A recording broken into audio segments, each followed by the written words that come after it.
السلام عليكم ورحمة الله وبركاته. ازيكم عاملين ايه؟ يا رب تكونوا بخير. بصوا الطاجن الجميل بتاعنا ده لسه خارج من الفرن حالا، ولا الروايح بتاعته. الطاجن ده بقى تعمليه يحسسك كده بالعز في قلب البيت كده والبركة من حلاوة ريحته.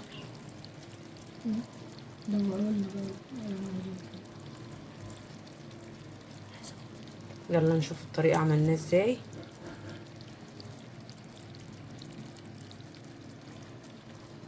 يلا بينا على الفيديو. تعالوا بقى نعمل اسهل طاجن في العالم، مفيش اسهل منه ولا ابسط منه.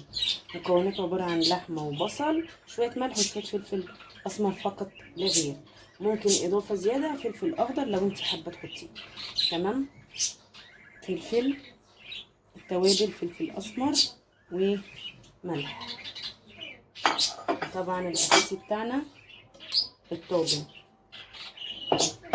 تمام. هنجيب بقى عندي هنا لحمه، دي طبعا كانت في الفريزر وانا طلعتها من الفريزر. اخدها اديها شطفه. بسم الله. اديها شطفه على الحنفيه عشان كانت في الفريزر. وطبعا لحمه العيد وكده، فبصوا فيها حاجات اهو. عشان هغسل بقى منها مكان التقطيع. بصوا الحاجات دي كلها هاخدها اغسلها. وطبعا انا كنت عامله كيس على قد الطبخه. احنا النهارده بقى زهقنا من الطبيخ يعني والحاجات دي، فهنعمل النهارده شويه مكرونه وطاجن لحمه. نروح اشطفه على الحنفيه وارجع لكم هنشوف هنقطعه ازاي. طيب انا دلوقتي خلاص غسلت اللحمه. هجيب بقى حته اللحمه اللي معايا. بسم الله. هقطعها مكعبات صغيره صغيره، ومكعبات تبقى على قد الايه، تغميسه اللقمه، عشان احنا بنغمس بيه.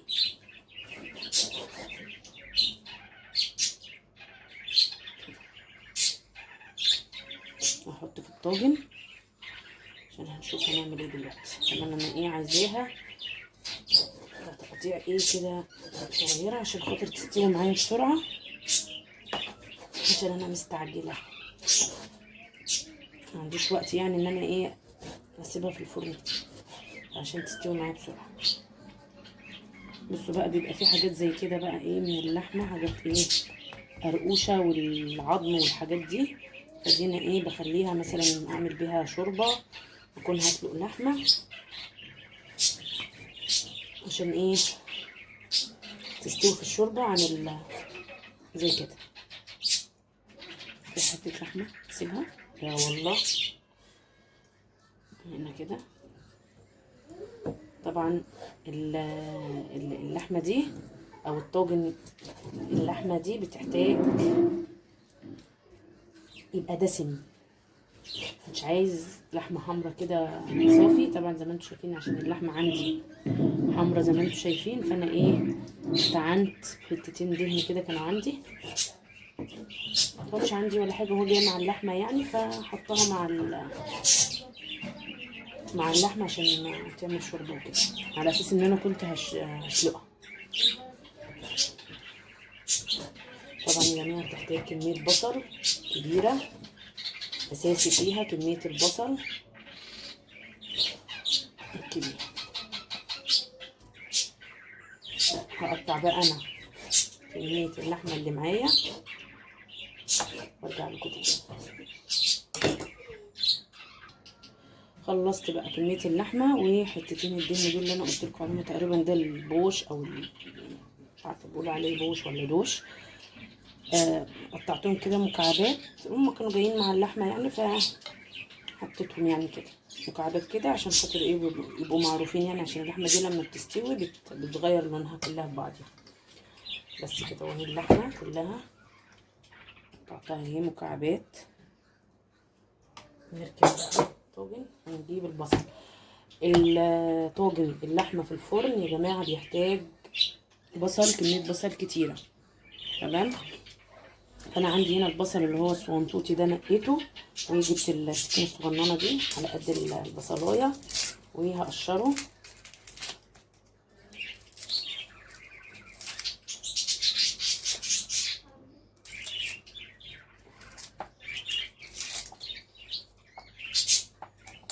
هقشر البصلايه، مش هرمي فيها حاجه مادام القشره اللي من جوه دي ناشفه معايا، مش مجلده، فيها ميه كده وناشفه، ما فيهاش حاجه بايظه. بشيل بس الايه القشره الرفيعه دي. طبعا البصل غالي، فايه نحافظ على ايه على قد ما نقدر. طبعا انا مش عارفه بصراحه يعني البصل ده غلي ليه كده، عشان البصل ده اصلا كنا ايه اساسي في الطبخات اللي هي مكلفه، زي مثلا الكفته، زي اللحمه المفرومه، زي سجق، كبده، كبد وقوانص. الحاجات دي كنا بنكتر الكميه بالبصل. فحاليا خلاص يعني خلاص بنحافظ على البصل على قد ما نقدر. فبجد ربنا يرحمنا برحمته يعني طاجن البصل ده انا كنت بعمل بصل بلحمه، مش لحمه ببصل. كنت بحب فيه البصل قوي.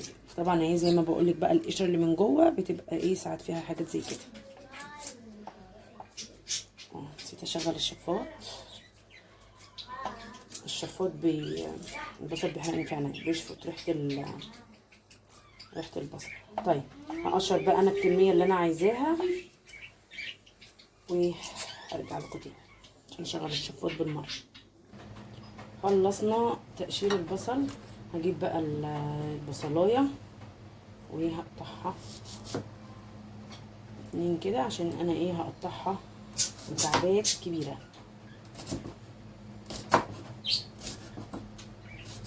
لو البصل اصغر من كده انا كنت ممكن قطعتها نصين بس. ماشي، هقطعها مكعبات كبيره.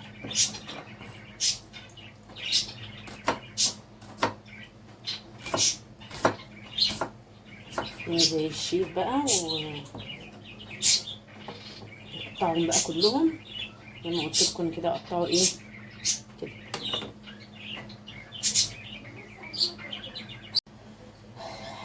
البصل عشان كميه كبيره بجد حرق لي عينيا. المهم قطعنا اهو البصل مكعبات زي ما قلت لك كده، ايه مكعبات حلوه كده. هنجيب بقى اللحمه بسم الله وننزل بكميه البصل كلها كده عليه. طبعا الطاجن ده شبيه ايه كباب الحله.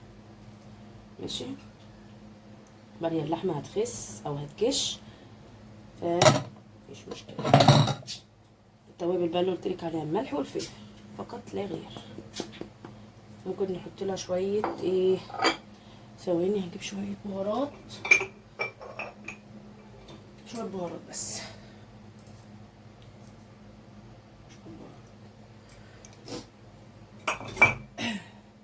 وهقلب بقى كل المكونات، هقلب بايديا. ماشي، كل كده ايه عشان ادلك اللحمه، اخلي اللحمه تاخد من البصل والبصل ياخد من التوابل ومن اللحمه وكله كده يتشرب مع كله.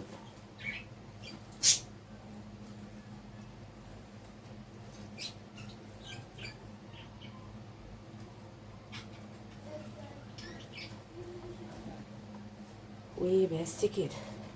ايه اللي هنعمله؟ طبعا انا مولعه الفرن، هغطيه بورق فويل، او لو في طاجن عندك بيتغطى تغطيه عشان يستوي معاكي بسرعه. وممكن ما تغطيهوش على فكره، تحطيه كده في الفرن بس تبقي مولعه بس الفرن من تحت، مش مولعه الشوايه من فوق، عشان هو هيستوي مع نفسه. كل شويه ايه اديله تقليبه كده عشان خاطر الوش بتاعه بينشف. هو كده كده هينزل سوائل، اللحمه هتنزل سوائل، البصل عشان ما شاء الله زي ما انتم شايفين كميه كبيره فهينزل سوائل، ولا احط له ميه ولا احط له اي حاجه، زي ما هو كده. وهدخله بقى ايه الفرن. هنجيب ورق فويل مش هغطيه، انا مش هغطيه، انا ادخله الفرن كده ولا اغطيه مش عارفه. انا عشان انا مستعجله الوقت يعني عدى، فعشان ايه هغطيه بورق فويل. نجيب ورقه زبده الاول،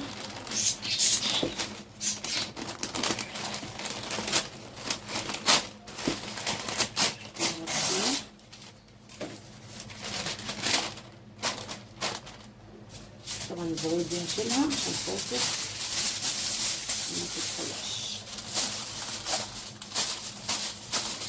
بس كده هغطيه بقى كويس وهدخله الفرن. طبعا دي ميه يا جماعه اللي شايفينها في الورق الفويل، دي ميه.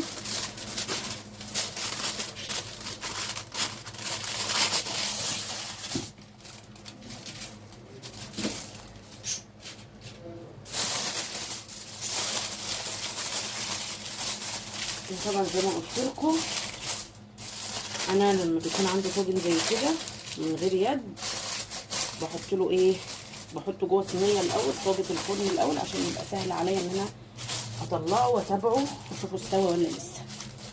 هتقولي لي بقى كميه السوى او وقت السوى بتاعه قد ايه؟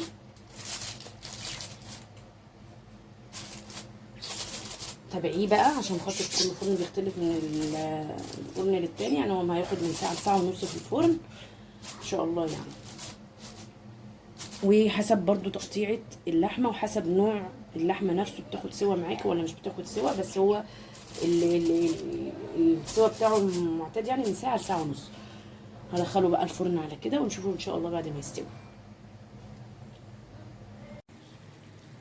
ادي بقى الطاجن بتاعنا بعد ما استوت اللحمه. بسم الله. ده بيه